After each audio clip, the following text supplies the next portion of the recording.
Le climat aujourd'hui a décidé de la pluie à 15h30 au moment où on allait commencer. Le climat décide et on s'adapte. Et on s'adapte comment? Par l'entraide. Et vous avez été un modèle d'entraide, de coopération, et ça c'est déjà une belle leçon. Franchement, on n'a pas fait exprès, hein. Mais là, pour le coup, c'est déjà une belle leçon. Je vais introduire cette table ronde par une phrase. Soyez féconds et multipliez-vous. Remplissez la terre et soumettez-la. Soyez les maîtres des poissons de la mer, des oiseaux du ciel et de tous les animaux qui vont et viennent sur la terre. Remplissez la terre et soumettez-la. Soyez les maîtres des animaux, en quelque sorte. Ça vient d'où, ça? Ben ouais. Cette injonction allait être le mot d'ordre, quand même, que l'Occident a appliqué avec beaucoup de zèle pendant des millénaires, et en particulier, je crois, ces derniers siècles. Même le mouvement des Lumières, qui allait remettre quand même en cause les idées véhiculées jusque-là, les révolutions, la Révolution française, la théorie de l'évolution, ces nouvelles théories, ces nouveaux débats allaient être interprétés pour confirmer, pour permettre, malgré tout, à l'Europe de dominer le monde et de justifier un système productiviste, expansionniste, et qui a justifié et qui continue à justifier toutes les formes de domination, les dominations de genre, les dominations raciales, les dominations de classe, les dominations sur le vivant non humain. Ce modèle de domination globale, qu'on peut appeler capitalisme, productivisme, néocolonialisme, nous amène aux impasses qu'on connaît aujourd'hui, des inégalités sans précédent et la destruction du vivant. Pourtant, il y a d'autres voies qui existent et qui se montrent tous les jours sur les territoires. On en voit ici, on en a vu beaucoup ici avec les associations qu'on a pu découvrir ou redécouvrir autour de ce festival. Des alternatives se multiplient, des voix diverses s'expriment, des voix VOIES et des voix VOIX s'expriment pour remettre en cause cette vision d'un monde de domination. Des voix, cette fois VOIX, qui portent en elles des formes nouvelles de ce qu'on pourrait peut-être appeler une écologie des diversités. Diversité humaine, diversité des idées, diversité des pratiques, diversité du vivant. Bref, une écologie sociale, radicale et populaire. C'est ce qu'on va essayer d'explorer ensemble et d'exprimer aussi ensemble aujourd'hui autour de cette table ronde. Je passe tout de suite la parole. Pardon, je me suis pas présenté avec tout ça. Donc Thierry Kuhn, je suis directeur d'Emmaüs Mundo à Bischheim. Et je passe la parole à Floriane Dupré, qui est l'artisane, on va dire, de ce moment en particulier. Merci beaucoup. C'est bon, j'ai un micro. Bon, pas tout ce qu'il faut. Merci à vous de vous être adaptés et surtout de nous avoir aidés pour réussir correctement cette adaptation de dernière minute. On aurait voulu faire tout ça en pleine nature, mais bon, c'est comme ça. La nature était là, était présente pour nous rappeler que c'est elle qui domine et non l'inverse. On ne choisit pas. Du coup, ce que je voulais vous dire, effectivement, donc déjà me présenter, Floriane Dupré, donc du CIN de Bussière, donc la Maison de la Nature qui est ici sur le territoire donc de l'Eurométropole de Strasbourg. On sensibilise beaucoup les scolaires, mais aussi le grand public à la nature et à l'environnement. Et aujourd'hui, on a toutes les associations présentes du réseau Éducation Nature Environnement que vous avez pu découvrir à travers leurs animations et ce qu'elles proposent au quotidien pour sensibiliser les gens, non pas aux éco-gestes, mais aux actions quotidiennes. Et on en reparlera avec Geneviève pour voir un petit peu la différence. Donc merci aux intervenants et aux intervenantes d'être présents, aux jeunes de Banlieue Climat qui vont pouvoir se présenter et à Geneviève Pruvot qui nous fait aussi l'honneur d'être là aujourd'hui. Donc je vous laisse la parole pour vous présenter, pour dire un petit mot sur Banlieue Climat. Qu'est-ce que vous faites au sein de l'association Banlieue Climat? Depuis quand elle a été créée? Donc bonjour à tous. Donc je m'appelle Naël, je suis formateur chez Banlieue Climat. Donc on est venu aujourd'hui à cette table ronde. D'ailleurs merci à Florène pour l'invitation, ça me fait chaud au cœur. Donc qu'est-ce que Banlieue Climat pour ceux qui ne connaissent pas? Donc 4 personnes un jour se sont dit les quartiers populaires ils sont délaissés, les quartiers populaires ils n'ont pas cette question de l'écologie. Alors nous, on va leur ramener. Donc ce qu'on a fait, on a créé une formation sur l'écologie, le développement durable et ses énergies qu'on va ramener dans les quartiers populaires, car aujourd'hui, c'est eux qui sont en première ligne, c'est eux qui sont le plus touchés par rapport à la santé et tout ce qui va avec. Donc nous, on s'est dit, on va les sensibiliser à ça pour qu'ils se sentent légitimes à pouvoir parler de ces sujets qui les touchent prioritairement. Donc aujourd'hui, on a commencé à Strasbourg avec Haute-Pierre, mais aujourd'hui, on est dans toute la France. On a fait Marseille, Montpellier, Les Mureaux, Bagnolet, Cergy. Donc on a les jeunes avec nous qui ont fait aussi la formation. Donc moi et Emery, on est formateurs de notre côté, on forme les jeunes dans toute la France. Et du coup aujourd'hui on est à cette table ronde aussi pour vous parler un peu de toutes nos activités, tout ce qu'on fait et aussi évoquer du coup la question des quartiers populaires au sein de l'écologie populaire aujourd'hui. Donc je laisse aussi du coup mes collègues se présenter.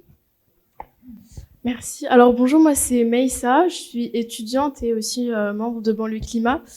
Et je suis là aujourd'hui avec Banlieue Climat justement pour porter la voix des jeunes parce que justement on est les prochains qui seront touchés, on est les générations qui prennent vraiment conscience de ces enjeux et je suis très heureuse d'être là aujourd'hui. Moi je suis Geneviève Prévost, je suis sociologue à l'école d'études aux sciences sociales au CNRS et voilà je m'occupe aussi d'un master en études environnementales. Bonjour, moi je suis Sajin Ismaïn. J'ai suivi la formation dans le climat et ce qui m'a permis donc d'intérioriser le fait que l'écologie et l'environnement c'est quelque chose de structurel et ça m'a beaucoup ouvert les yeux, je dirais. Voilà. Bonjour à toutes et à tous. Déjà, merci d'être là. J'aimerais que vous applaudissiez vous déjà dans un premier temps. S'il vous plaît, applaudissez-vous parce que franchement, vous êtes là un dimanche après-midi à nous écouter parler d'écologie. Je pense que c'est comme ça qu'on va faire changer les choses. Et moi, je suis Emre. Du coup, on est avec Naël, on est formateur chez Banlieue Climat et on développe aussi également la branche sur Strasbourg. Et voilà, on va aussi parler de toutes ces questions écologiques et environnementaux et pourquoi dans les quartiers aussi on se sentait pas de base légitime à évoquer toutes ces questions-là. Et du coup, cette formation, moi, personnellement, m'a permis de me rendre compte que je suis tout autant, voire peut-être plus, légitime que d'autres à aborder ces sujets-là. Voilà. Si vous avez des questions, n'hésitez pas. Et je pense que les questions, ça va être à la fin, plutôt. Voilà. Je vous propose peut-être quand même, on va s'asseoir, Ouais. voilà, parce qu'on va pas rester debout une heure. Les bottes de foin pour C'était s'asseoir. important. Ça avait l'air plus agréable, les bottes de foin, là. Ouais, c'était plus agréable les bottes de foin, mais Ouais. en effet. Merci. Alors on va démarrer cette table ronde. On voulait vous montrer alors c'est page de pub ou pas d'ailleurs, mais l'avant-dernier numéro de Socialterre qui titre l'écologie un truc de bourgeois point d'interrogation. Et c'est un des sujets qu'on aimerait un petit peu aborder. Et du coup, je vais laisser déjà la parole, puis peut-être rebondir sur des choses que vous avez dites en introduction pour se présenter. D'après vous, est-ce que l'écologie, c'est un truc de bourgeois? On y va direct, hein. Ouais. On y va franco.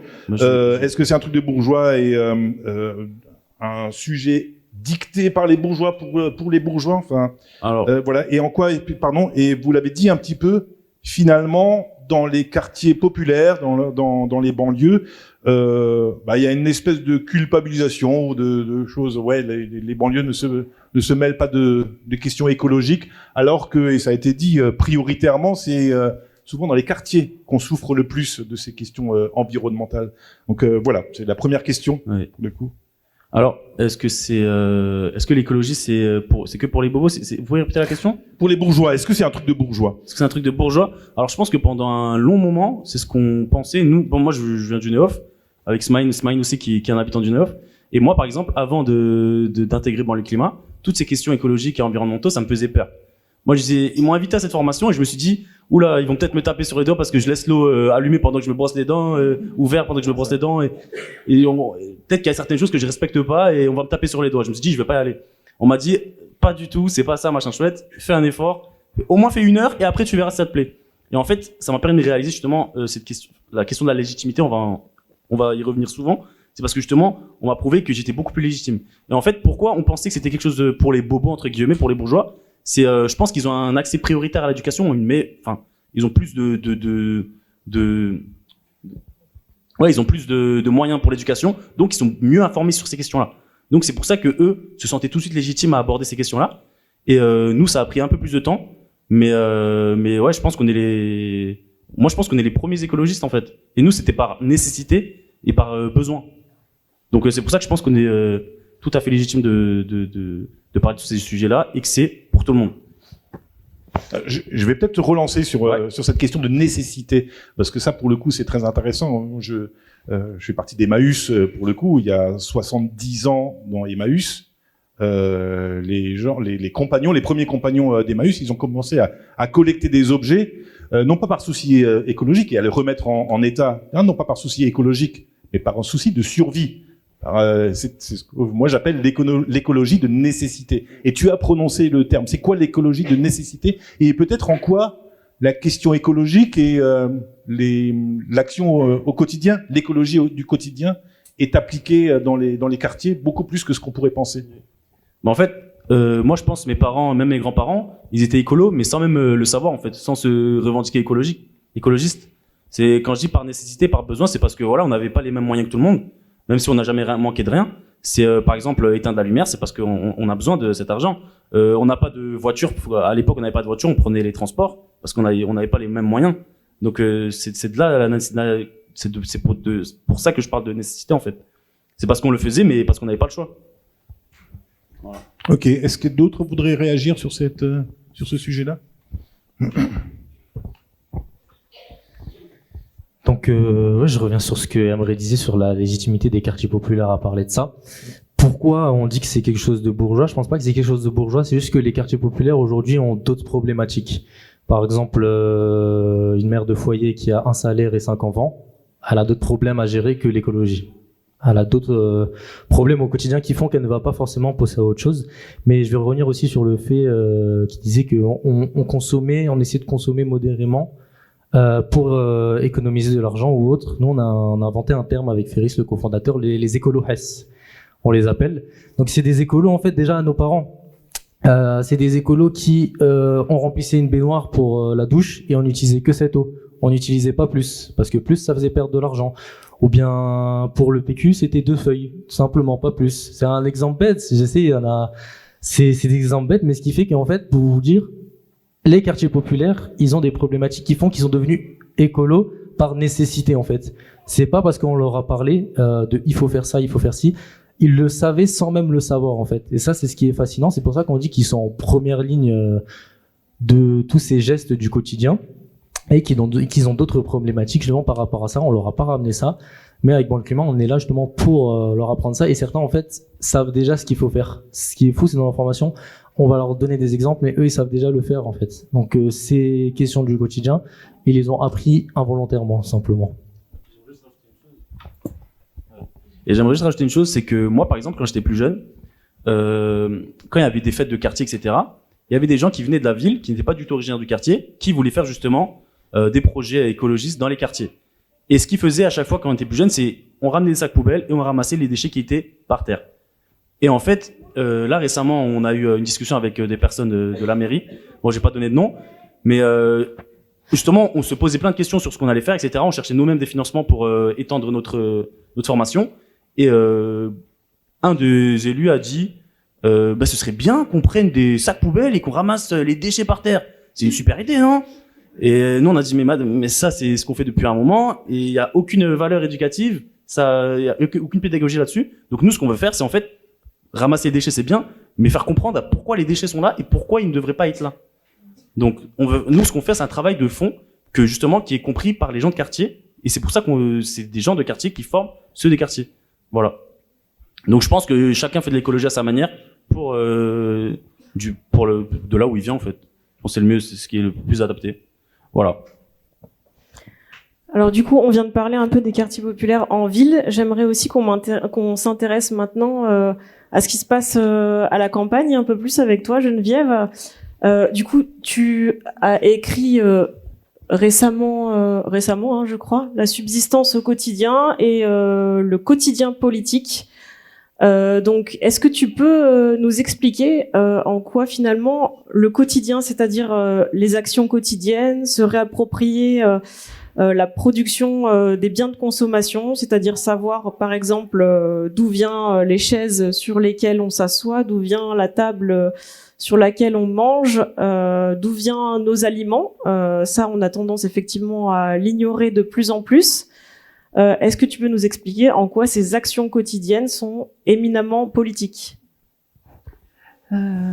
Oui, parce qu'en fait, le quotidien, c'est un régime d'attention. C'est pas une sphère à part, comme il y aurait la sphère privée ou la sphère publique. Il y a du quotidien au travail, du quotidien dans les transports, du quotidien dans le fait de manger, dormir. Et c'est le principe de se mettre au repos, en fait, parce que les choses vont se répéter. Et puis, voilà, on va pouvoir, entre familiers, en discuter. Ce qui s'est passé avec la révolution industrielle, c'est qu'il y a une partie de la vie routinière, de la fabrique du quotidien, qui fait qu'on peut se mettre au repos et pas réfléchir toutes les 30 secondes, c'est ce qu'on mange, eh bien, ou l'eau, d'où elle vient, ou, etc. Cette fabrique, elle a été placée en dehors de notre vue quotidienne. Ça a été enfermé, en fait, dans des espaces qui s'appellent des usines, des fermes de plus en plus fermées, des terres maraîchères qui sont très loin. Ça a été surtout délocalisé dans les colonies. Ça fait partie du processus d'industrialisation, la colonisation. Donc, placé très très loin des pays industriels pour nous revenir sous forme de produits déjà fabriqués, ce qui fait que le quotidien et donc sa fabrique, ça fait plus partie de notre vie quotidienne, que tous les jours quand on marche, on peut voir des gens en train de fabriquer notre quotidien. Enfin, je sais pas si vous me suivez. Et donc là, je crois, ce qui veut dire que quand on marche dans une société organisée autour d'un quotidien où on veille sur cette chose-là, on regarde en même temps, on surveille aussi bien des enfants qui passent que des animaux, comment vont-ils, et l'eau, la couleur, elle est comment. Et là, on a vraiment créé des sociétés hyper spécialisées. On a créé des villes et des campagnes très coupées les unes des autres, alors que ça circulait, les gens marchaient, allaient faire des saisons. Enfin, être saisonnier à la campagne quand on est en ville, ça faisait partie de la vie quotidienne de l'été d'une partie des gens de la ville et des gens de la campagne, aller etc. Donc ces circulations-là, elles sont en fait fondamentales pour faire de la veille environnementale, enfin si on peut employer ce terme-là, mais c'est aussi, il me semble, ce dont on est ça crée de l'inégalité environnementale en fait, et de l'inégalité sociale, parce qu'il y a des endroits à la campagne en fait justement, dans certaines régions hyper peuplées d'alternatives où il y a des formes de production qui ont été complètement relocalisées, où les gens peuvent, en circulant, rencontrer plein de gens qui sont en train de fabriquer leur quotidien et se dire moi je fais partie de cette fabrique là, ce qui est pas le cas en ville où c'est beaucoup plus segmenté en fait. Et donc parce qu'en fait le bourgeois, il a la capacité d'avoir des temps de repos, de loisirs, de s'écarter de sa vie, justement de prendre un petit temps pour pouvoir avoir une consommation écologique. Mais l'écologie populaire, l'écologie paysanne, c'est celle qui est faite en vivant tous les jours, sans dédier un espace-temps précis, parce que ça c'est un luxe de faire ça. Donc ce temps du luxe, du détour, et c'est précisément peut-être pour ça qu'on parle d'écologie bourgeoise, c'est l'écologie des gens qui ont le temps de se détourner de leur quotidien pour y penser. Donc moi je trouve que justement les personnes des quartiers populaires qui connaissent les contraintes du quotidien et de ce qu'il faut faire pour ne pas s'en détourner de façon que ça soit intégré dans la vie de tous les jours. Donc moi j'ai essayé de rendre compte, parce que d'une famille de boulangers paysans qui vit sous le seuil de la pauvreté, en fait, on pourrait le dire ça comme ça. Ils vivent avec très très peu d'argent, et d'essayer de comprendre comment ils arrivaient à cette performance, en fait, qui faisait qu'ils pouvaient moins gagner d'argent et passer beaucoup plus de temps avec tout un collectif à produire la fabrique de leur vie quotidienne pour eux, et plus qu'eux, puisqu'ils font une petite commerce, enfin ils vendent, ils donnent, ils distribuent. Et donc pour sortir de l'idée que ça coûterait cher, Et donc de faire des inventaires complets d'équipements, combien de terres il faut, combien de gens, combien de copains, combien d'outils, voilà. Et j'ai donné des équivalents monétaires, la circulation des dons, parce que ça aussi c'est quelque chose qui se fait déjà beaucoup dans les quartiers populaires, comme quand on n'a pas beaucoup de sous, on a beaucoup d'entraide. Et en fait, c'est aussi quelque chose qu'on retrouve chez ces écolos des campagnes qui se mettent en situation de gagner moins d'argent et qui donc pratiquent à haut niveau l'hospitalité, la circulation d'objets. Voilà, mais je ne veux pas m'étendre davantage, mais pour dire du coup qu'il y a des proximités qui peuvent être faites très fortes entre des systèmes d'entraide déjà très installés dans certains quartiers urbains par nécessité, et de l'autre côté, des populations qui reconfigurent entièrement aussi des bouts de campagne en réinstaurant des formes de solidarité. Alors ça, on va y revenir tout à l'heure sur les questions de solidarité, les questions, les formes d'entraide. Mais juste rester sur cette question de déconnexion justement avec entre la ville et la campagne, mais aussi la déconnexion avec la nature. Aujourd'hui, il y a des politiques de renaturation de la ville. Il y a les questions de végétalisation, des cours d'école. C'est bien, mais ça va pas suffire. Il y a aujourd'hui beaucoup on parle de jardins partagés. À une époque, on parlait des jardins ouvriers, et c'était les jardins des classes populaires. Enfin, mon père, il avait son jardin partagé, et puis c'était un lieu de socialisation aussi. On rencontrait des gens issus de l'immigration, l'ouvrier collègue, etc. Enfin, et on travaillait ensemble, on s'échangeait des plantes. C'était déjà la forme de partage, mais on appelait ça les jardins ouvriers. Bon, entre-temps, le terme ouvrier, il faut plus trop le prononcer, mais même s'il faut le revendiquer. Voilà, cette question de la place de la nature en ville, la déconnexion avec la nature. Voilà, comment vous le vivez aussi dans les quartiers populaires. Voilà, on aimerait vous entendre un petit peu là-dessus, le lien avec la nature. Alors le lien avec la nature et la déconnexion, c'est vrai que dans les quartiers, on a de plus en plus d'immeubles, on est très enfermé. Ça n'a rien à voir avec la campagne. Et donc, on n'a pas un lien direct avec la nature. Et souvent, on n'a pas cette conscience de nature, sauf si c'est transmis par famille. Je sais que dans ma famille, on est très axé sur la nature et l'écologie parce que mon père, il aime bien le jardinage. Mais en général, on n'est pas très lié avec cette nature-là parce que, justement, on la voit pas, elle est pas là. Et même si on voit des arbres, j'ai envie de dire...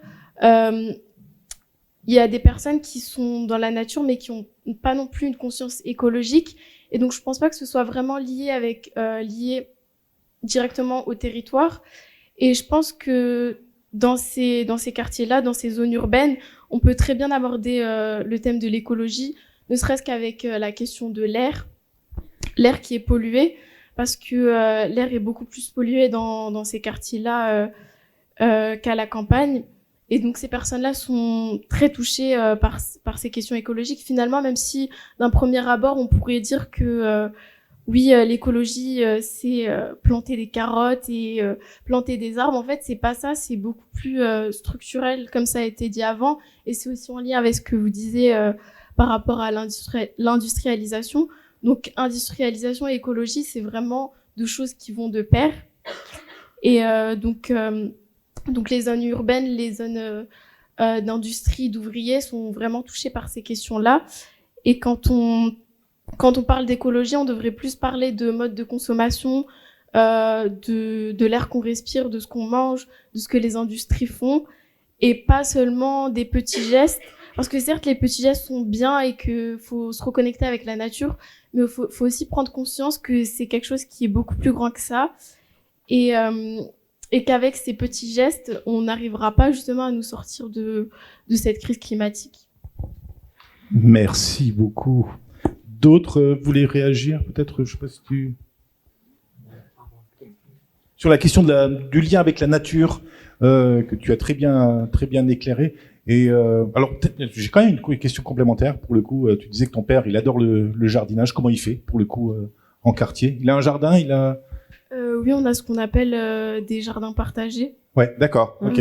Oui, ouais. à Haute-Pierre. À Haute-Pierre, ouais. D'accord. Ok. Bon, c'est bien, c'est que les jardins partagés, c'est utile, effectivement. Voilà, sur cette question du lien avec la nature, la déconnexion avec la nature, je sais pas qui est-ce qui voulait réagir éventuellement. Bah, je pense qu'elle a dit tout ce qu'il fallait dire, mais par exemple le lien avec la nature moi par exemple ma grand-mère, mon grand-père, c'est des familles qui viennent de Turquie et qui là-bas étaient agriculteurs. Et mon grand-père, pour voilà rapidement parler de son histoire, il a vendu toutes ses terres, il a laissé sa famille en Turquie et il est venu travailler en France pour ensuite ramener toute la famille en France. Et maintenant ici c'est l'inverse qu'on veut faire, on veut retourner à l'agriculture pour manger les choses plus propres. C'est ça qui est assez paradoxal. Et du coup, c'est pour dire que nous, on a dans nos veines ce truc de cultiver. Par exemple, moi, j'habitais dans un bâtiment avant qui était vraiment saccagé. Ils l'ont détruit. Et ils ont construit. Pardon. Il va se calmer lui. Et du coup, ils ont construit des petites maisons avec des petits jardins. Du coup, on avait un petit bout de jardin. Moi, j'avais 14 ans quand j'avais cette maison. Et moi, j'avais grand fan de foot, l'espoir de faire un petit terrain sur le jardin avec un petit gazon. Premier jour, ma mère avait déjà planté des tomates, des concombres. Donc voilà, c'est le lien naturel. Et c'est vrai que, moi, je pense que dans les quartiers, on manque d'espace vert. Fortement. Parce que, et quand on est petit, on s'en rend pas compte de ça. Moi, c'est quand je suis arrivé à l'orangerie que je me suis dit, mais pourquoi il n'y a pas ça au Neuf? Pourquoi il n'y a pas ça Et ouais, moi, du coup, je vais donner la parole à Smaïn, je pense. Même la différence, en fait, c'est que, même les personnes qui habitent dans le centre-ville et qui sont dits bourgeois, en fait, eux, ils ont la chance de voyager beaucoup plus. Enfin, voyager toutes les vacances, par exemple, Toussaint, Noël, vacances d'hiver et Pâques. Alors que nous, en fait, on n'a pas. Enfin, même si j'ai la chance d'avoir voyagé, en fait, juste le fait de voyager, par exemple, aller à la montagne ou au ski, je trouve que ça sensibilise déjà, et c'est déjà un très très grand pas quant à la connexion à la nature ou pas. Et ouais, c'est ça le point essentiel. Je reviens aussi sur un fait que j'ai bien aimé sur Emre, sur ses grands-parents du coup qui partent de Turquie pour revenir en France et maintenant veulent faire l'inverse. C'est justement ce changement de mentalité qu'on a eu, comme par exemple le plan après du coup la Seconde Guerre mondiale où il fallait loger des gens. Donc on a eu ces plans où on a fait des grands blocs de béton, tous ces grands blocs de béton pour les quartiers populaires justement où on a bétonné. Et aujourd'hui on se dit ah bah non, en fait c'est pas la bonne solution. On a du béton partout, on n'a plus de nature. Enfin, on n'a plus d'espace vert plutôt, parce que la nature, ça reste quand même nous. Finalement, on dissocie les choses, mais enfin, c'est deux choses totalement pareilles. Et on voit ces gros blocs de béton, on se dit, bah non, en fait, aujourd'hui, c'est pas la bonne solution. On a que ça, mais on n'a pas de nature. Enfin, on n'a pas d'espace vert. On s'est pas rattaché à ça. Et maintenant, on change la donne. On remet les espaces verts qu'on avait avant, parce qu'on avait des champs avant ces grands blocs. Et me dire que ce changement de mentalité aussi est très. Il me fait assez rire en fait. Qu'on s'est dit, on va industrialiser, on va faire plus. Et après, on se dit, ah bah non, c'est pas, on fonce dans le mur. C'est pas la bonne chose. Et j'avais une question par rapport justement aux personnes qui reviennent à la campagne. Est-ce que le fait de retrouver cette fabrique de la production, de mettre les mains dans la terre, d'être en contact avec le réel, est-ce que ça permet de se remettre dans le rythme du vivant? Est-ce que ça permet de redonner un sens justement à ces personnes-là et à se reconnecter au vivant? Ouais, parce que c'est un rythme très particulier, parce que c'est différent. C'est quand on voyage et puis qu'on vient sur un temps ponctuel prendre un bain d'une forme de nature. En fait, on n'est pas dans le suivi toute une saison et puis sur plusieurs décennies, voire plusieurs générations de tout un écosystème. Or, des sociétés paysannes, artisanes relocalisées en prise directe avec un milieu de vie et puis des transmissions de mémoire de comment ce milieu de vie se comporte, ça implique un suivi assez constant et collectif. Et déprofessionnaliser, c'est pas des professionnels de l'ONF, c'est pas pour disqualifier tout ce système dans lequel on vit, mais c'est que tout le monde sait un petit peu faire un petit de compréhension de comment les choses poussent et les matières circulent. Et donc moi j'ai essayé j'ai fait un emploi du temps en fait de ces qu'on pourrait appeler baba cool et qui se qualifie de baba speed en fait, parce que c'est pas du tout tranquille. C'est-à-dire que quand on a 2 vaches, 4 moutons, 2 chèvres, une 50aine de poules, 8 hectares de bois et de maraîchage, et puis une 12aine de ruches, et puis 2 tracteurs dont un qui fonctionne, et puis une yourte, et puis plein de copains, et qu'il faut savoir faire aussi bien de la mécanique, capter les sources, récupérer l'eau de pluie, fonctionner avec un tout petit... ça implique d'avoir un rapport au monde qui fait qu'il n'y a aucun moment qui n'est pas consacré à regarder si les abeilles sont là, les fruitiers sont en train de sortir, il faut organiser le festival avec un copain, le levain qui doit monter avec la bonne température qui est pas forcément toujours la bonne dans la yourte, etc., etc. Et donc ça, c'est un régime d'attention extrêmement particulier qu'on peut avoir oublié, mais que je suis sûre que des grands-parents qui ont vécu cette vie entre l'agriculture et l'artisanat, parce que les agriculteurs étaient toujours en lien avec des artisans, et réciproquement, c'est ce lien-là aussi qui a été perdu. Eux, ils connaissent ce régime temporel très particulier, qui est un régime d'attente qui fait qu'on n'est jamais complètement au repos et jamais complètement au travail. Enfin, c'est pas pour renverser les choses dans l'autre sens, mais c'est qu'on n'est pas en déconnexion. On peut pas, en fait, parce que les êtres vivants, ils continuent d'avancer, de pousser. Les vaches, on peut pas se dire aujourd'hui je les trais à 8 heures, puis demain c'est à 22 heures. On est en responsabilité d'être, avec lesquels il y a une responsabilité de soin, en fait. Et donc ce rapport au monde-là, je pense que c'est celui qui impose un régime de quotidienneté multi-attentionné. C'est comme Shiva avec 1000 bras, quoi. C'est un rapport, il faut un petit peu pour tout le monde tout le temps. Et c'est, je pense, exactement, et c'est peut-être que je vais faire un lien avec l'écoféminisme, mais je pense que c'est exactement ce que vous voyez. C'est un peu le rôle qu'on a dévolu aux femmes de façon contrainte, c'est-à-dire de leur donner tout ce soin de toute une maisonnée pour qu'elle fonctionne et que tout le monde ait un peu de tout au bon moment, au bon endroit, avec les choses. Et là, on a créé en fait, alors que c'était collectivement partagé, on a spécialisé un genre dans ce régime d'attention très distribué pour que tout le monde ait ce qu'il faut au bon moment. Et ça, du coup, c'est ce que des néo-rurales essaient de remettre en place. Et puis, c'est ce que toute personne qui travaille la terre et les objets issus de ces matières-là, il a un bout de son esprit qui est sans cesse en prise avec les contraintes et l'agenda propre des matières vivantes. Et ça, je pense que c'est fondamental, mais c'est source c'est des nouveaux stress, nouveaux apprentissages, donc l'éducation à l'environnement, c'est l'éducation à cette fabrique-là très particulière, cette temporalité-là. Et encore une fois, l'idéal, c'est pas d'avoir des temps dédiés, c'est pouvoir le faire toujours, tout le temps, un petit peu tout le temps. Mais ça, c'est une révolution du mode de vie. Tu parlais d'écoféminisme. Est-ce que je peux te demander en quoi finalement se réapproprier sa propre subsistance, en quoi être dans l'autonomie, en quoi est-ce féministe, et surtout on a considéré depuis des décennies, et on le fait encore, que finalement la modernité est censée libérer les femmes. Est-ce que finalement on fait pas fausse route? Ça se saurait, non, si on était libre. Pas bon. Mais est-ce que du coup les travaux du quotidien à la campagne, est-ce que tu peux nous dire en quoi ce sont des... C'était une blague. Hein. Ouais, je me doute. Non, c'est le paradoxe, c'est que parfois on me dit, mais du coup, tu voudrais que l'idée c'est de s'émanciper du travail domestique, et puis là l'idée c'est que tout le monde, toutes les classes sociales, tous les genres fassent plus de travail domestique, parce que le problème c'est que justement on a spécialisé des personnels qu'on a décidé qui seraient sous-qualifiés. Je vois pas pourquoi. Au contraire, c'est des métiers du soin, de l'entretien de la vie, ils sont vitaux, donc ils devraient être au même titre aussi bien rémunérés, considérés que les autres. Mais c'est que surtout on a spécialisé ou des catégories de population, un type de genre, alors que ça doit être un soin collectif, radicalement repartagé.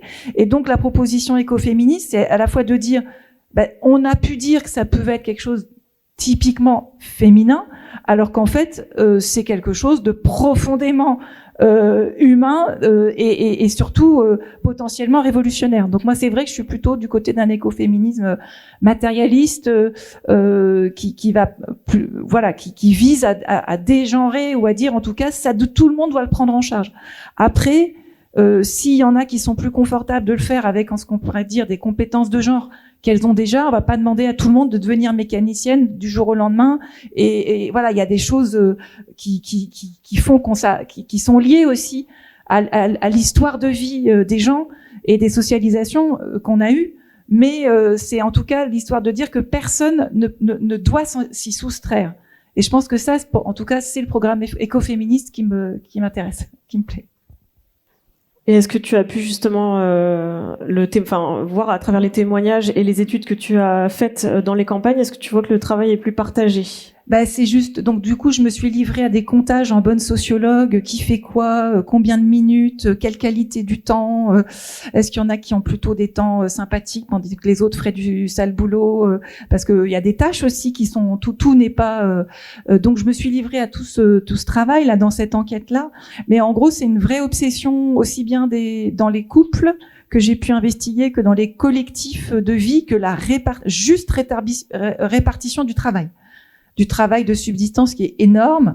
Il y en a pas qui seraient en train de faire du travail militant de réunion, tandis que les autres s'occuperaient de nettoyer le poulailler. En fait, donc c'est un enjeu aussi bien qui est un enjeu de conflit aussi, mais qui donne lieu à beaucoup de réunions, de mise à plat. Et c'est vrai que moi j'ai fait un travail d'ethno-comptabilité où je fais des chiffrages, puis je donne plein de tableaux avec des petits mots qui donnent la signification pour les gens de ce que voulait dire à peu près cette proportion de temps ou de kilos ou d'argent, comme un outil de travail en fait d'auto-objectivation que les gens pourraient reprendre dans leur propre collectif ou dans leur propre groupe pour se dire bon, je vais radiographier toutes les activités pour m'assurer quand même qu'il y a un truc qui s'appelle l'équité dans le labeur et dans la joie, enfin que tout le monde puisse partager. Et donc ça reste un idéal. C'est pas pour rien que tous les idéaux anarchistes et puis socialistes utopiques sont fondés sur vraiment cette juste répartition du travail de la fabrique de la vie, quoi, et non pas sa spécialisation. Donc je dis pas que c'est idéal dans tous les groupes du tout, mais c'est un sujet qui est mis en discussion et qui est redébattu, et surtout chaque fois que le groupe se recompose, la question est remise sur la table, parce que parfois il suffit qu'il y ait une personne qui parte et puis des équilibres mis en place. Donc c'est un sujet, faut sans cesse remettre le couvert. Ok, ça montre aussi que finalement les questions de domination, de genre, domination de classe, domination raciale, etc., sont parfois aussi un peu reproduites, y compris dans des alternatives ou dans les questions écologiques, etc. Les éco-gestes, on sait, c'est aussi souvent une question du coup qui est laissée aux femmes, le tri des déchets, les produits ménagers écolos, etc. C'est souvent là aussi finalement on reproduit un système de domination. Donc tant que sur la question écologique, mais sur la question sociale, sur la question des solidarités, on n'arrivera pas à remettre en cause ce modèle de domination véhiculé par le modèle dominant, c'est le cas de le dire, on n'y arrivera pas. Enfin, on sera toujours dans l'incohérence.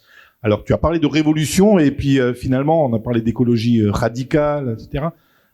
Finalement, est-ce que pour remettre en cause ce système de domination, c'est pas justement les solidarités, je dis bien solidarité au pluriel, pour le coup, c'est les solidarités avec les êtres vivants, entre nous, entre classes, et puis la remise en cause aussi de ces systèmes de domination. Et au-delà des solidarités, c'est les systèmes d'entraide. Et on en a parlé un petit peu tout à l'heure, ça a été un peu évoqué. C'est comment est-ce que l'entraide serait-elle subversive? Est-ce qu'elle remettrait en cause le système, le modèle dominant? Et puis on aimerait un peu discuter des modèles d'entraide, y compris celles qu'on retrouve dans les quartiers aujourd'hui. Il y a aussi un peu une injonction à l'entraide, mais en fait, il y a des systèmes d'entraide qui existent, y compris et peut-être surtout dans les quartiers populaires qui sont spontanés. Je parle des solidarités spontanées, solidarités de terrain. Voilà. Est-ce que vous voulez nous en parler un petit peu des systèmes? Vous l'avez un peu évoqué tout à l'heure. Oui, je l'ai évoqué parce que la solidarité, c'est quelque chose de très important dans les quartiers populaires. Pourquoi? Car déjà, à la base, la banlieue, parce que les quartiers populaires sont issus de banlieue, la banlieue, l'étymologie du mot banlieue, c'est banlieue. Ban qui étaient les bannis à l'époque du Moyen-Âge, donc les lieux bannis. Donc, on prend bien le terme lieu banni. Donc, pourquoi la banlieue a été comme ça? Donc, on s'est dit, si nous, on va être du coup des personnes mises de côté et entre guillemets bannies du coup des des autres, eh ben nous on va s'entraider entre nous, on va faire les choses entre nous. Et c'est comme ça on a eu un peu cette confrontation aujourd'hui. On a aujourd'hui un peu cette confrontation aujourd'hui entre les banlieues et ceux des villes, mais c'est surtout à l'époque de nos parents, de nos grands-parents, car comme je revenais avant avec quand on a construit des blocs, etc. Bah dans ces blocs-là, les gens s'ennuyaient, les gens ne savaient pas quoi faire, donc les gens sont restés entre eux, et on a eu cette fracture à ce moment-là qui fait qu'on a eu aussi de l'entraîne du coup entre les quartiers populaires, comme je disais par exemple avec du coup les mères de foyer qui n'ont pas forcément qui me disaient qu'ils ont un salaire et qui aujourd'hui ou même les pères de foyer, ça existe aussi, mais qui aujourd'hui ont du mal par exemple, et ben on a cette entraide justement entre nous à être solidaires justement pour que je suis en train de perdre mes mots comme justement on n'est pas forcément aidé par les autres. Aujourd'hui on a des aides, on en trouve, l'État nous aide, etc. Mais c'est pas forcément ce qu'on a besoin des fois la plupart du temps. Après je laisse Messa et Ismaël s'ils ont des vrais En termes d'entraide, je pense que ça se fait par famille en général. Je sais que, par exemple, c'est tout bête, mais juste tu prends les habits de ton frère ou de ta sœur qui sont plus petits, on va pas les jeter. Même, je sais que le compost, c'est quelque chose qui est démocratisé, mais en fait, c'est quelque chose qui existe déjà dans ces familles-là. Je sais que les familles, mon père, il vient aussi d'une famille d'agriculteurs au Maroc, donc il a toujours appris à faire du compost. Donc chez nous aussi on composte au jardin, etc.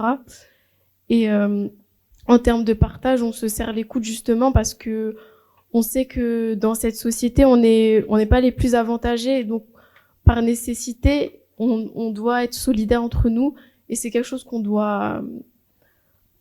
qui doit perdurer, mais pas seulement qu'entre nous, ça doit être parce que moi je perds mes mots aussi.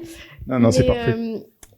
Là en ce moment on est très axé sur la différence, même dans les médias on est très axé sur la division, et on en oublie même les sujets les plus importants comme l'écologie et comme l'entraide en fait et la solidarité qui doivent être mises en avant.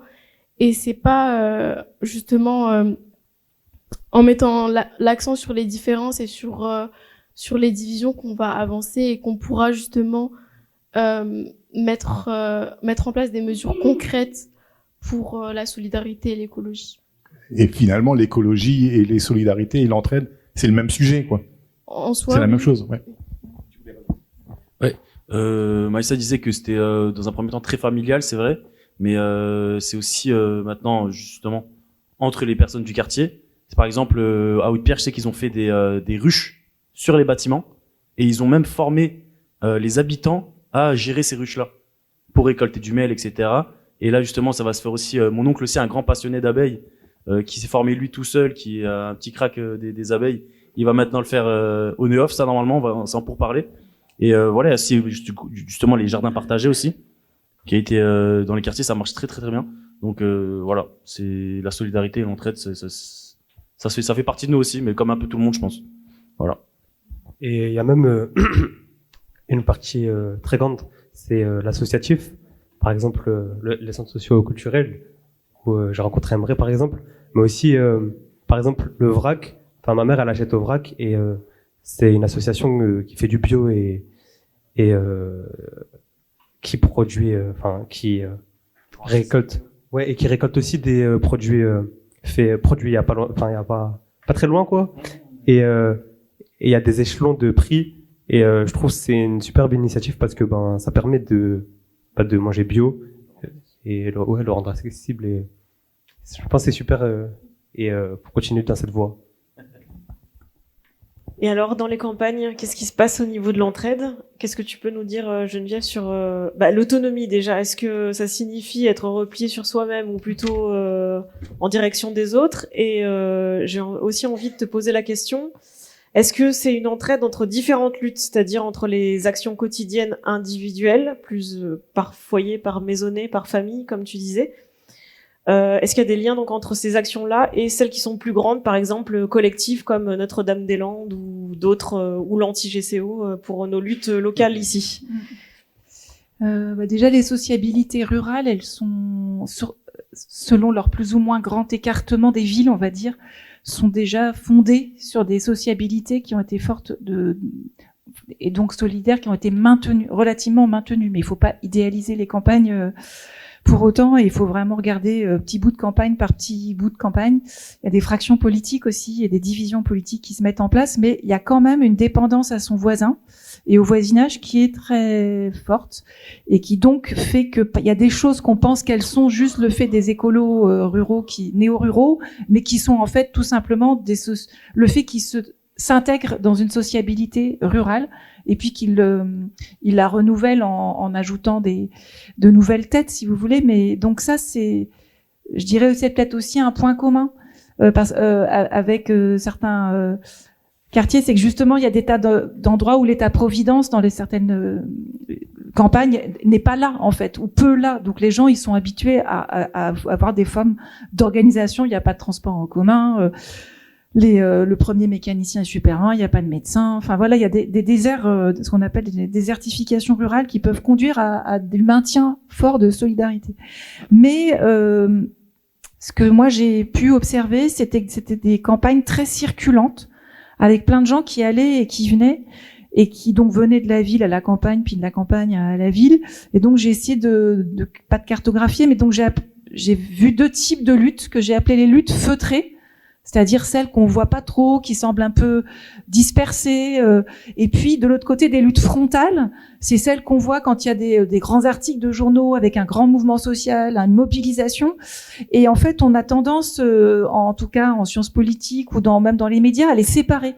Vous aurez d'un côté des gens qui vivent alternativement, de façon voilà, et puis qui seraient paysans, néo-paysans, puis de l'autre des personnes très mobilisées, et en fait moi en allant d'un lieu à l'autre, je retrouvais des gens qui circulaient, et donc les luttes feutrées en fait servent de base avant, base arrière aux luttes frontales, parce qu'elles créent un maillage territorial, ce qui fait que quand il y a un grand projet inutile qui débarque, en fait le maillage il est déjà là, donc plus c'est organisé et déjà avec les gens qui peuvent réagir plus ça fait une mobilisation rapide, et inversement des luttes frontales s'appuient, surtout quand elles sont pour lutter pour un territoire et pas qu'il soit saccagé, sur tous les réseaux locaux. Donc en fait, je dirais que puis il y a des moments dans la vie, c'est usant d'être sur le front d'un activisme en prise directe avec l'agenda de l'État, pour le coup, qui impose son agenda, et que d'avoir des zones où on va s'installer, je dirais pas se reposer, parce que je vous ai dit que c'était beaucoup de travail que de vivre autrement. Et je pense que voilà. Donc les luttes frontales et les luttes feutrées, elles sont en circulation, enfin complémentaires les unes des autres. Et c'est vrai qu'au mot individuel, moi je le mets de côté parce que je me suis amusée à compter. Alors ils sont que 2 à vivre dans une yourte, mais pour combien de gens il leur faut pour arriver à vivre à 2 dans cette yourte? On compte 80 personnes parce qu'il y a la parenté qui est là, il y a la poste, il y a tous les copains agriculteurs, et à la fin, on a juste ce que j'appelle une maisonnée, c'est-à-dire c'est pas du tout une famille repliée sur elle-même, mais c'est un groupe de gens qui vit et s'active sur un lieu, par un lieu, pour un lieu, quoi. Et donc, et qui est beaucoup plus étendu que ce qu'on croit être juste une famille et un ménage. Et donc ça, c'est vraiment quelque chose qui permet de mettre un échelon il y a plein de maisonnées dans les quartiers, et des maisonnées en plus transnationales sur plusieurs et il y a beaucoup de maisonnées qui sont reliées ville campagne, et qui ont pour vocation de rendre le lieu vivable. Et je pense que c'est ça qui change, qui fait que donc toutes les gens qui passent dans ces endroits-là ont pour vocation à rendre le lieu vivable pour ses habitants et ses habitantes, qu'ils soient là un jour ou qu'ils y restent toute une vie.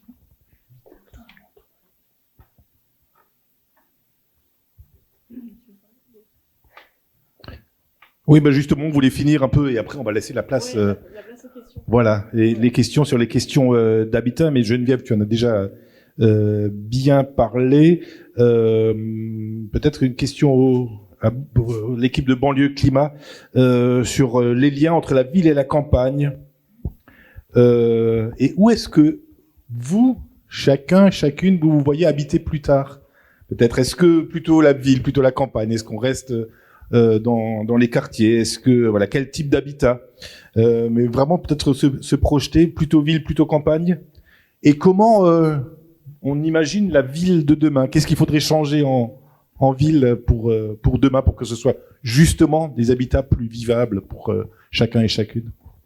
Ça fait beaucoup de questions. En ligne, ouais. La ville de demain, et puis chacun, comment on se projette demain aussi. Donc, où est-ce on a envie d'habiter? La ville de demain, c'est une bonne question auquel là, j'aurais pas la réponse, car je pense que j'ai une réponse, mais sans avoir une réponse. Car comme je parlais avant des mentalités qui changent tout le temps, on se voyait dans des blocs, mais est-ce que ces personnes à l'époque se disaient, plus tard on va enlever tous ces blocs et on va mettre de l'herbe? Je pense pas. Donc est-ce qu'aujourd'hui on arriverait à se dire que notre habitat il va changer, et de quelle façon? Ça je sais pas encore, parce moi personnellement j'ai pas encore la réponse, je sais pas. Emre là, donc je vais laisser lui dire après. Et après, comme sur là où je vivais, moi je suis un peu fou, donc à l'époque de mes grands-parents à planter des patates, je pense que ça serait l'idéal. Ils ont toujours vécu là-dedans, ils ont eu aucun problème, ils aimaient la vie qu'ils vivaient, donc je vois pas pourquoi nous on pourrait pas vivre à cette époque à planter des patates tout simplement et vivre de ça. Est-ce que je peux juste rajouter une petite question, parce que c'est vrai que on en a pas reparlé, mais dans le contexte actuel, j'ai juste quelques chiffres qui peuvent aussi alimenter vos réponses. 74% de la population mondiale en 2100 va vivre des canicules mortelles des mois entiers, et surtout par les habitants des villes. Donc c'est vrai que ça peut effectivement changer la donne sur l'endroit où on décide de vivre dans les prochains temps. Et surtout, lorsque des chaînes d'approvisionnement sont coupées, comme on l'a vécu lors du Covid, à cause de différents conflits ou guerres qui pourraient effectivement arriver à cause du changement climatique ou autre.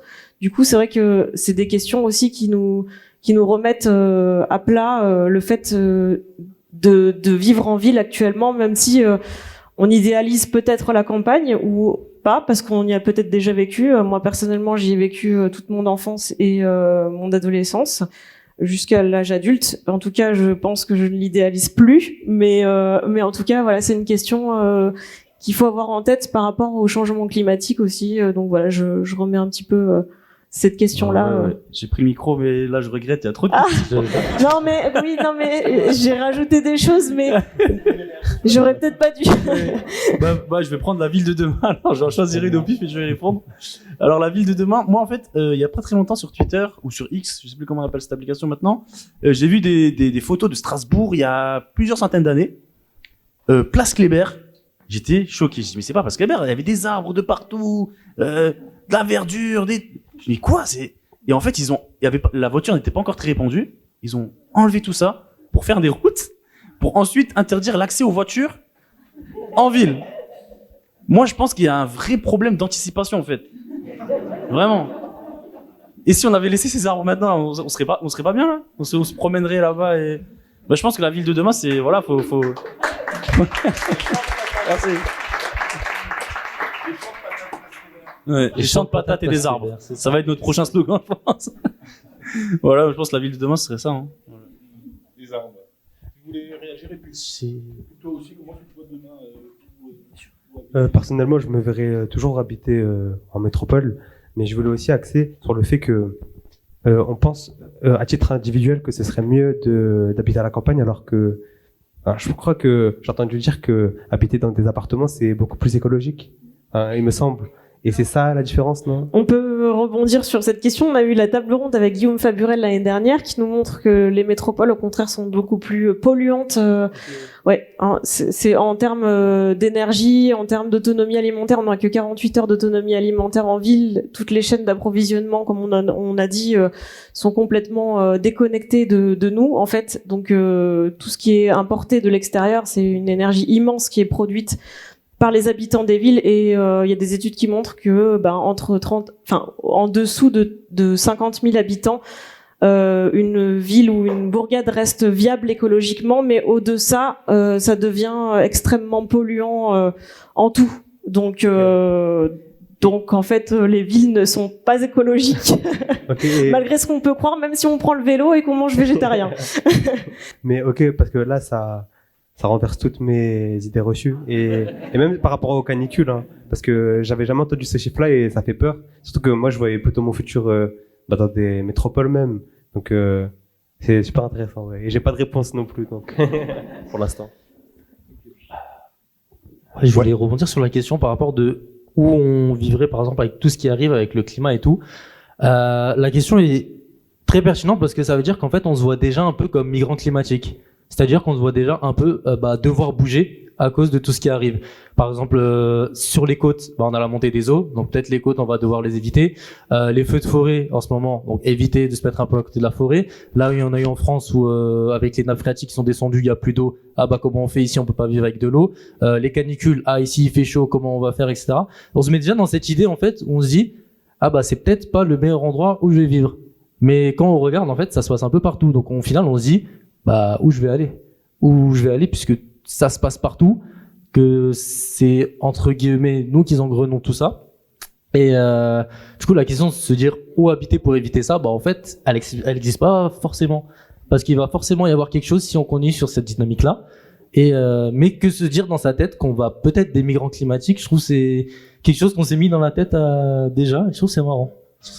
Et est-ce que Geneviève, tu veux répondre justement à cette question, ou est-ce qu'on pourrait aller, ou est-ce que les gens ont décidé d'aller, eux? Bah, moi, je pense qu'un métier d'avenir, c'est tractopelliste, parce qu'il va falloir casser du bitume. Tractopelliste.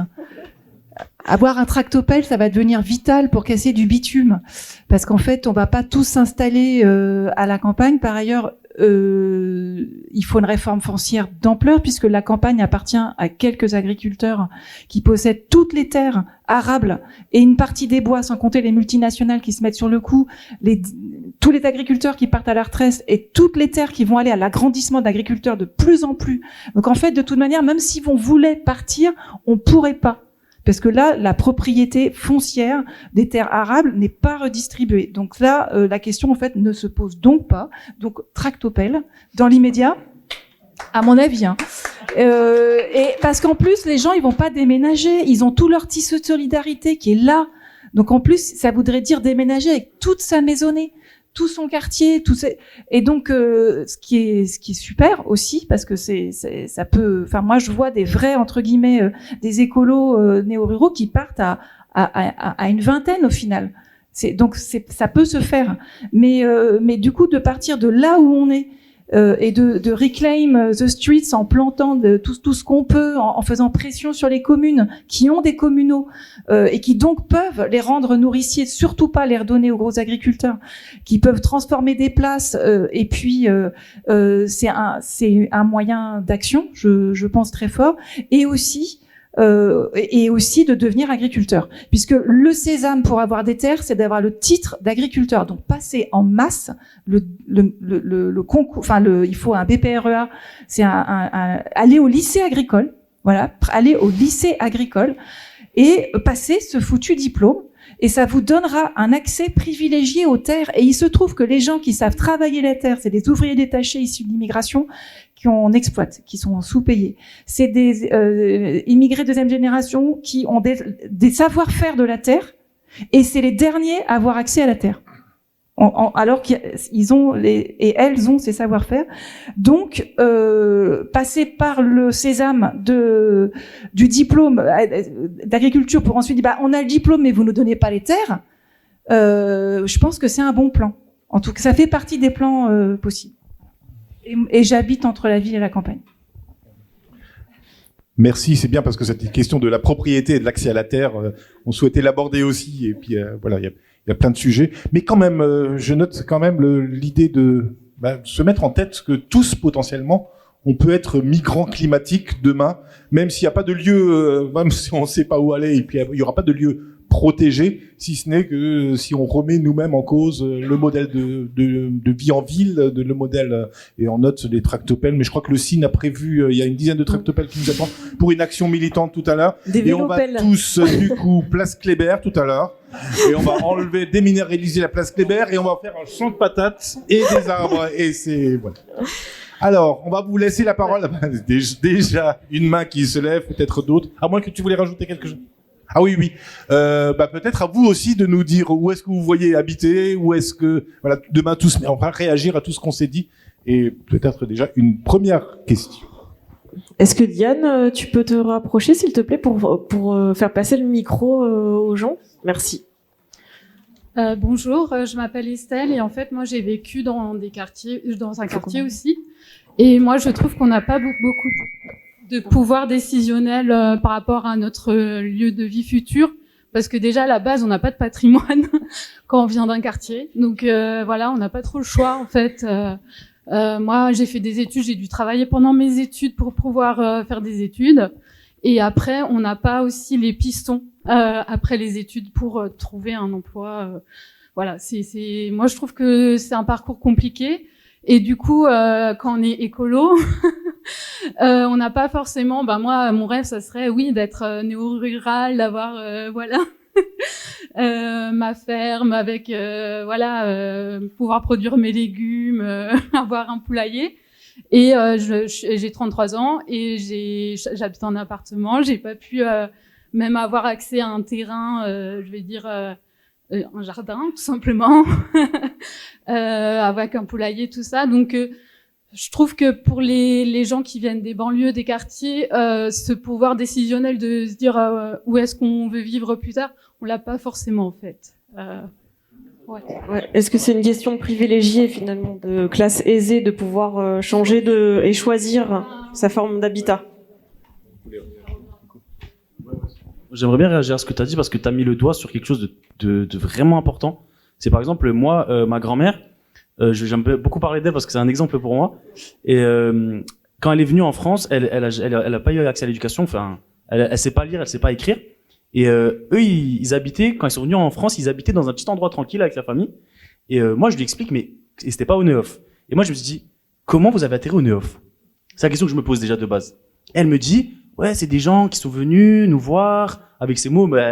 Et elle me dit, ils nous ont dit qu'il y avait plus grand pour moins cher.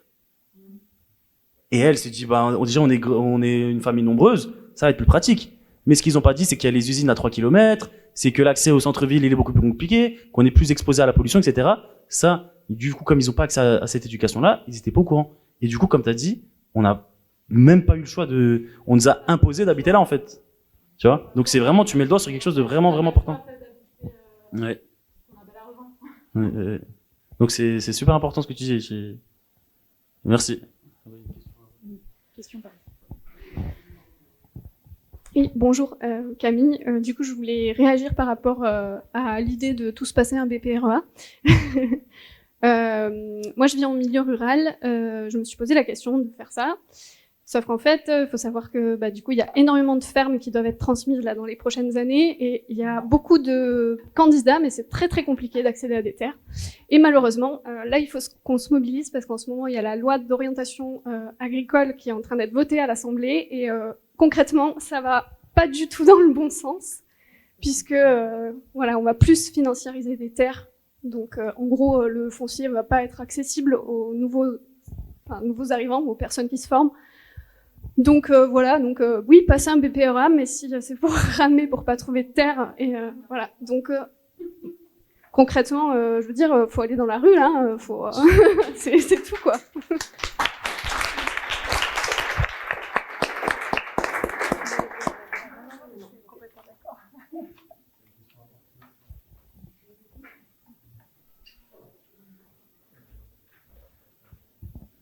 Bonjour.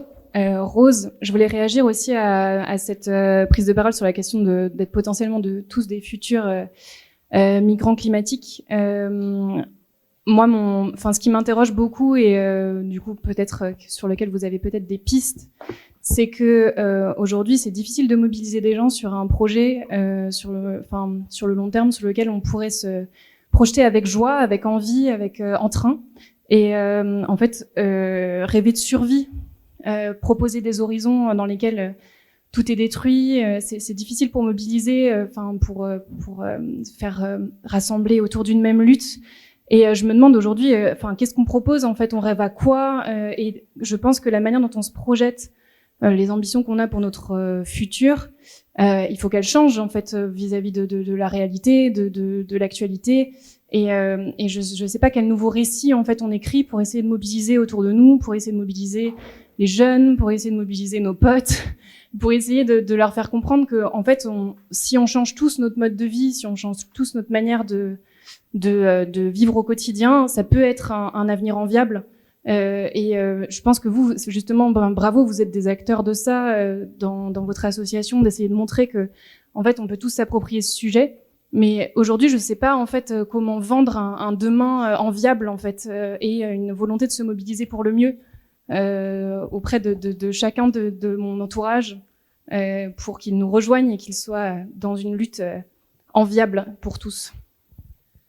Oui, merci pour la question qui est très intéressante et j'avais un peu le même style de question en fait par rapport à ça de quelqu'un qui m'avait posé après une formation, oui, mais là on parle, ça va mal se passer, etc., tout ça, ça va arriver. Mais est-ce qu'il y a du coup de l'espoir? Et on l'a regardé, on lui a dit tout simplement, bah regardez autour de vous. S'il n'y avait pas d'espoir, on serait pas tous là, à parler de ces sujets-là, à se battre pour ces sujets-là et à se sensibiliser pour ces sujets-là. Donc il y a déjà le sujet de l'espoir du coup. Si on est tous ici aujourd'hui, c'est pour justement combattre ça. Car comme je disais avant, c'est pour nous, c'est pas pour la Terre. Souvent on dit l'écologie c'est pour la Terre, etc. La Terre, la Terre était là avant nous, la Terre elle sera là après nous, mais nous on sera pas forcément là, tout simplement. Et aussi les formations qu'on fait, par exemple, on va utiliser l'identification. Car aujourd'hui les jeunes et même la plupart des gens n'arrivent pas à s'identifier aux personnalités qui parlent d'écologie, de développement durable et tous ces sujets-là. Et Ferris, du coup, celui qui nous a ramené, le cofondateur qui nous a ramené dans cette association, qui a notre âge, il est venu, il nous a parlé avec ses mots. Dans ses formations, il nous calait des refs à One Piece, à des mangas, on comprenait pas. Enfin, on comprenait justement par rapport à ça. Ça nous a fait plaisir. Il nous parlait avec nos mots. Et cette identification, en fait, ça nous a permis de nous approprier le sujet et vraiment de vouloir aller plus loin. Notamment, Bon Climat, ça a été fait il y a même pas un an. En même pas un an, on a été du coup notre formation, c'est la première formation accréditée par le ministère de l'enseignement supérieur. Ce qu'on a fait, c'est juste exceptionnel et en fait juste de voir qu'il y a des gens qui se mobilisent et tout. Nous personnellement, ça nous donne encore plus envie de nous mobiliser et ça nous donne encore plus envie justement d'aller chercher ces gens, d'aller sensibiliser ces gens et d'aller les former pour que cette prise de conscience soit faite.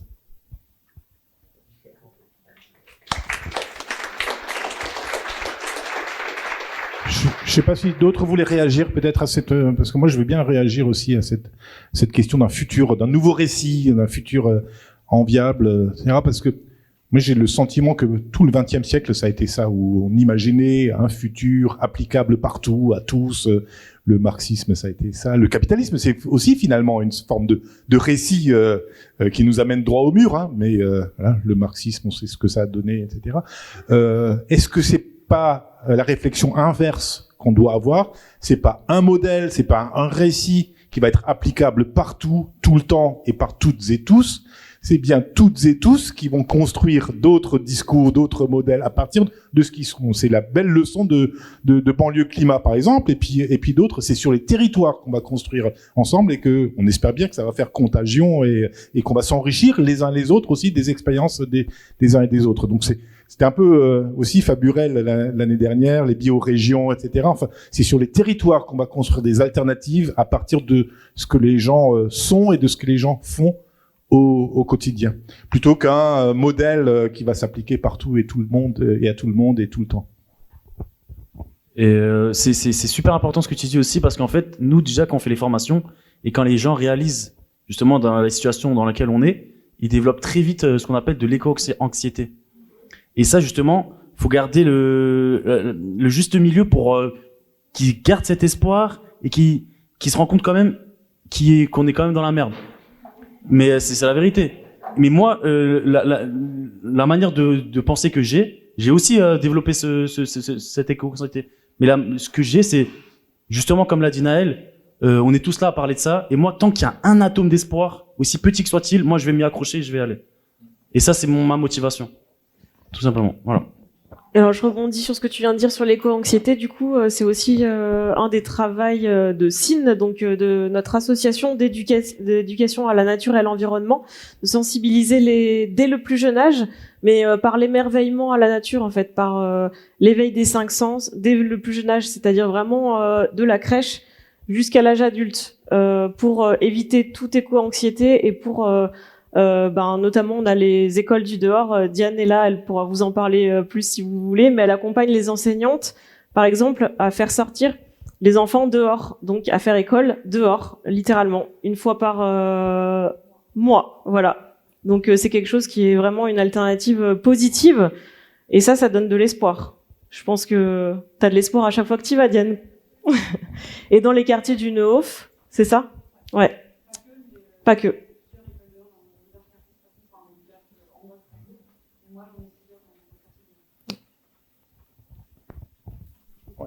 Voilà, je prends la parole, ça va? J'ai pas l'habitude d'un micro, mais bon. En fait, tout ce que vous dites me donne envie de vous parler. Moi, je suis enseignante à Neuhof, au collège Solignac, si vous connaissez. Et ah oui, et c'est ma première année. Alors, je dirais, il y a beaucoup de choses à faire. J'ai commencé fresque du climat, maison du compost, travail entre les classes maternelles et collège. C'est pas une mince affaire. Je souhaiterais fortement que vous veniez, hein, vraiment, parce que j'aimerais que vous compreniez contact, parce que pour vous donner, j'ai plein d'exemples. Les quatrièmes et les grandes sections maternelles, sentiers pieds nus, les quatrièmes n'ont pas enlevé leurs chaussures.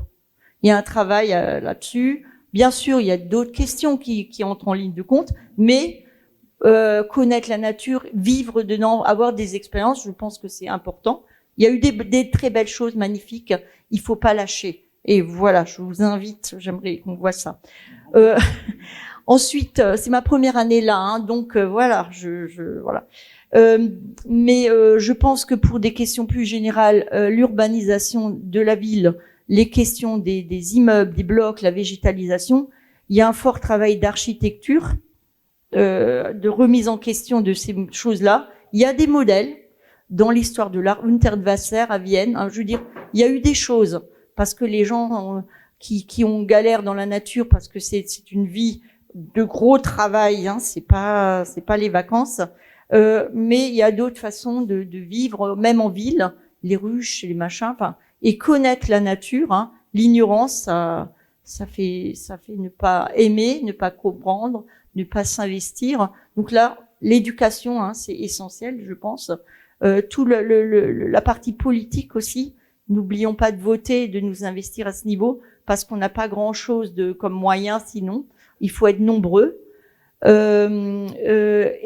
rapport à l'éducation au lycée agricole, j'ai pas une expérience personnelle, mais familiale, je vais dire.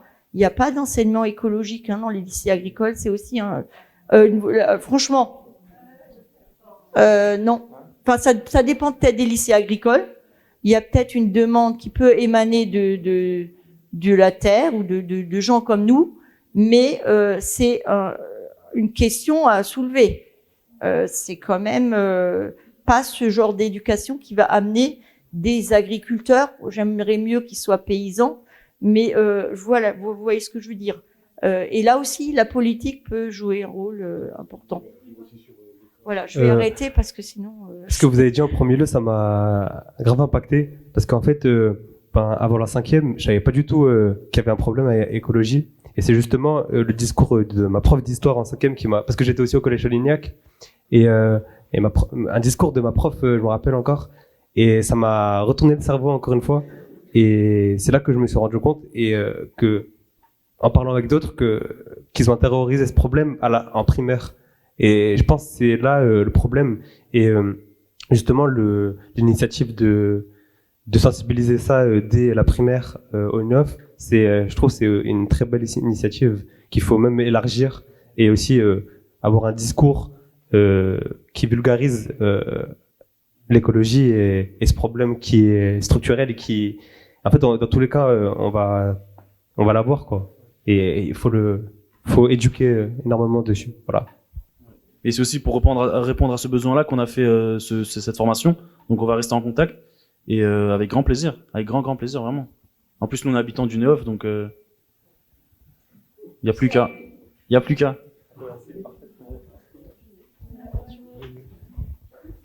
Non, parce qu'il y a un lycée d'agroécologie agricole qui vient de se monter dans le 93 à Sevran, en fait. donc je participe de cette aventure qui est un lycée qui peut pas être public. Vous vous doutez bien que c'est pas les lycées publics qui vont promouvoir ce genre d'agroécologie. Et donc qui est privé mais hyper subventionné par ailleurs, permettant à plein de jeunes des quartiers populaires. C'est l'idée en fait du 93, c'est pour les gamins du 93. Il y a que 30 élèves en fait pour un lycée qui a une capacité de 100. Donc c'est juste pour dire qu'il existe, voilà. Et donc là c'est dans le 93 un cas. Et donc c'est quelque chose qu'il faut, qui peut être un futur désirable, mais c'est d'autres manières d'enseigner. Vous avez bien compris que c'était pas du tout. Donc je suis désolée si vous avez retenu que je ne proposais que comme issue de passer un BPREA céréalier. Qui est à peu près ce qui, voilà, c'était pas du tout ça. C'était une sorte de juste de dire il y a des leviers parmi tous les leviers qu'il y a cet enseignement-là qui doit bouger. Parce que là, la formation au lycée agricole, c'est une catastrophe, c'est terrible. Et donc voilà, c'était pour éclairer sur ce point. Et il y a les éco-délégués. Là, je sais pas si c'est dans ce cadre-là que vous faites ou pas, parce qu'il y a beaucoup à redire aussi là-dessus, parce qu'il n'y a pas de moyens. Enfin, c'est affreux. Enfin, c'est un peu une autre. Mais en tout cas, c'était pour voilà, juste clore sur la question du lycée agricole.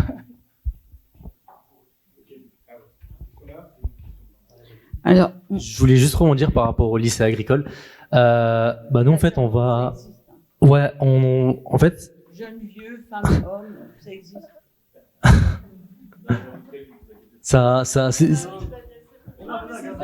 Allez-y. Oui, moi, je voulais vous parler d'un terme que vous avez utilisé avant, c'est l'espoir. L'espoir se porte sur quelque chose de concret, de précis, en général. J'espère que... Mais après, il y a aussi la notion d'espérance. Et la notion d'espérance, c'est quelque chose qui est de l'ordre de l'énergie vitale, avec une forme de spiritualité. Et je crois que cette espérance-là, il faut toujours se la bichonner, cette petite flamme, parce que quand on est dans des périodes d'éco-anxiété, ce qui est tout à fait normal, qu'on soit vieux ou jeune, on y passe aussi. Et c'est de garder toujours cette espérance, qui est pas l'espoir de quelque chose de précis, mais cette espérance qui nous permet de pas sombrer. Et surtout, ça nous permet d'agir. Et donc, ce qui est d'autant plus intéressant, c'est ce que vous faites vous, c'est de passer plus à l'action que de se laisser bouffer par les petits cochons. Voilà. Ça, c'est une chose que je vais vous dire. Il me semble. Hein, le deuxième point, c'est l'expérimentation.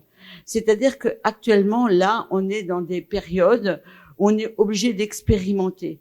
Et on peut s'appuyer sur des savoirs faire, par exemple, de jardinage de vos parents, de vos grands-parents, qui ne sont pas forcément totalement indiqués avec les changements de climat. Moi, j'ai un jardin familial ouvrier, et je vois bien, depuis 2 années, je n'ai aucune production parce que l'été, c'était insupportable, et que d'arroser tout le temps, ça servait même fichtrement à rien. Donc, il faut changer les pratiques, avec de la paille, etc. Ce que vos parents, vos grands-parents n'ont sûrement pas fait. Mais quand même, de partir de ce qu'ils savent, de ce qu'ils connaissent, et de les associer à cette expérimentation pour aller vers d'autres pratiques, et que les jeunes aussi s'intéressent à ces pratiques-là en ville, c'est très important pour qu'on puisse venir après avec les pelleteuses. On sait au moins pourquoi on enlève le béton. Ça, c'est très important, il me semble, parce que ces pratiques-là, ça reste des compétences familiales, vous comprenez, mais qu'on travaille ensemble avec les aînés. Et ça, c'est vraiment, ça me semble vital. Voilà, je voulais vous dire ces 2 choses. Et dans les familles, je crois que la première solidarité, excusez-moi, c'est entre les garçons et les filles. Dans les tâches quotidiennes, dans tout ce qui est à faire là. Moi, j'interviens comme bénévole aux poteries, donc je vois très bien. Et là, ça, c'est le premier point. C'est la responsabilité devant la fabrique du quotidien. Donc, et ça, c'est le premier point de solidarité, à mon avis, chez les jeunes notamment. Chez les vieux, souvent, c'est paumé, c'est même plus la peine d'en parler, c'est foutu. Alors, il y a que les jeunes qui peuvent prendre la relève. Ah oui, mais les vieux, c'est même pas la peine d'y songer. Moi, j'ai essayé, je suis une grand-mère, alors excusez-moi, voilà, c'est tout ce que je voulais vous dire. Merci.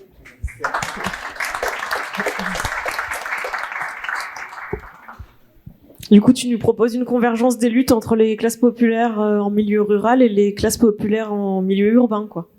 C'est ça, une convergence des luttes? Ouais. Avec les vieux. Mais pas avec les vieux, c'est ça? Les vieux, c'est foutu.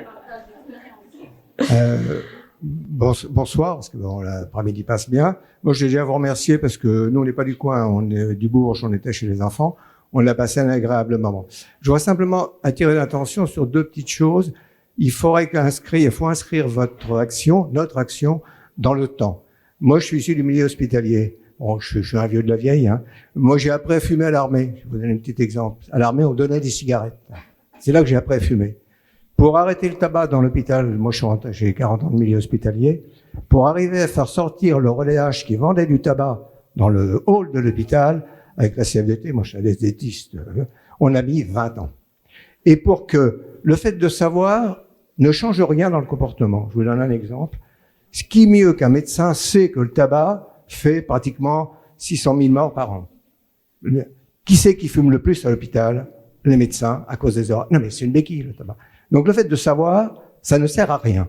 Et la deuxième chose que je vous dis, non, mais le fait de savoir, ça sert à rien dans l'absolu pour soi. Parce que l'individu est un génie individuel, mais un idiot collectif. Excusez-moi. Ça, c'est clair. Donc, et surtout d'inscrire votre durée et votre combat dans le durée. Il faut une génération. Aujourd'hui, le tabac est plus ou moins quand même rejeté. Il a fallu 50 ans. Et puis je terminerai par un petit mot.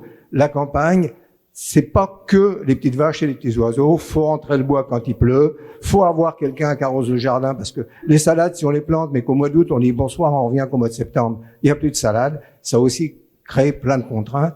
Mais bon, il n'y a pas d'endroit parfait. Il y a des endroits où, effectivement, les solidarités sont différentes. Voilà. Merci. Merci. Oui.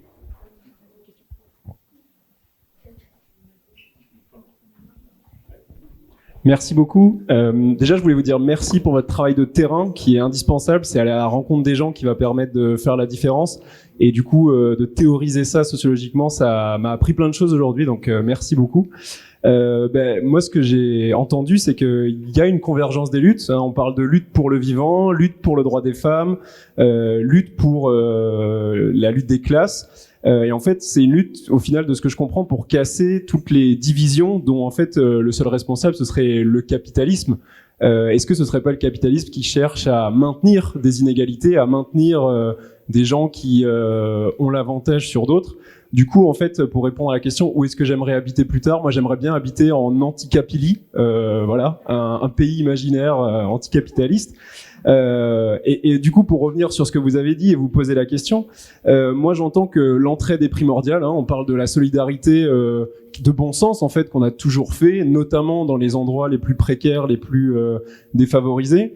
Notamment, j'ai entendu aujourd'hui les groupes de solidarité locaux feutrés qui en fait s'organisent tous les jours, donnent lieu à des vrais mouvements quand on a des luttes, des projets inutiles à vraiment mettre en œuvre à grande échelle. Et du coup, ma question c'est comment est-ce qu'on peut vous aider, notamment Banlieue Climat, aujourd'hui pour développer votre action, pour que partout dans les banlieues, des mouvements feutrés puissent se mettre en place et que demain, la légitimité des banlieues puisse aussi se faire entendre dans les luttes nationales et globales sur tous ces sujets. Voilà. Comment on peut vous aider ?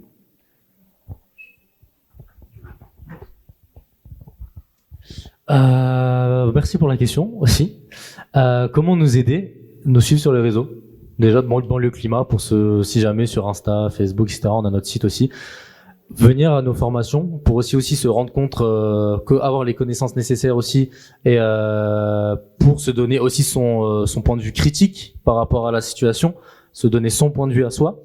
Et aussi on cherche des recruteurs, des formateurs, excusez-moi, des formateurs aussi, on recrute des formateurs, du coup c'est ce que je voulais dire, dans nos formations justement. Donc on aura toujours 2-3 têtes qui sortent du lot et qui nous donneront envie, et ces personnes-là ensuite pourront à leur tour aller former du coup des jeunes et des personnes dans toute la France, et à la fin faire une équipe incroyable tous ensemble pour justement essayer de résoudre un peu les problèmes qu'on a, les problématiques qu'on a aujourd'hui.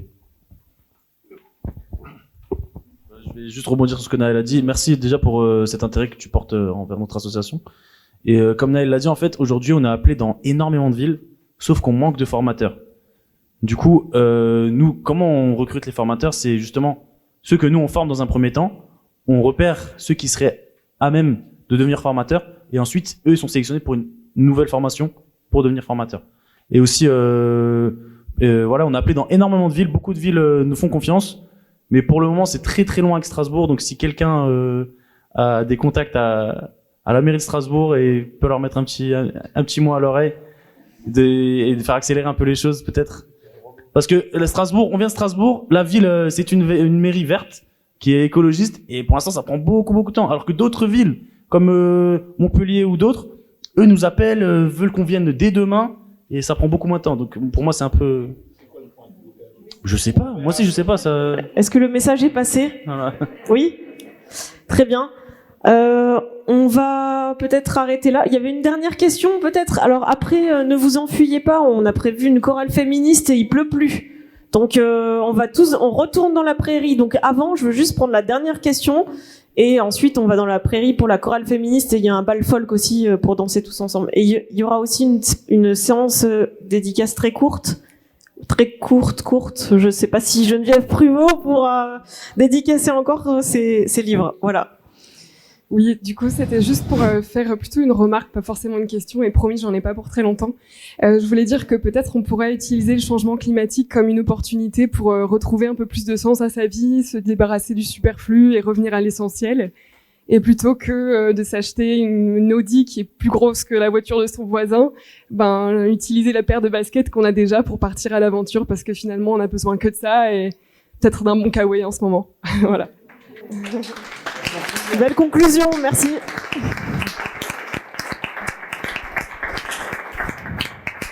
Merci infiniment d'être venu. Merci beaucoup Geneviève aussi. C'était très intéressant, très riche. Merci à vous tous d'avoir été là, de nous avoir écoutés. Alors, on va plutôt aller dehors écouter la chorale féministe. Et nous, on se chargera de ranger la salle après. Merci.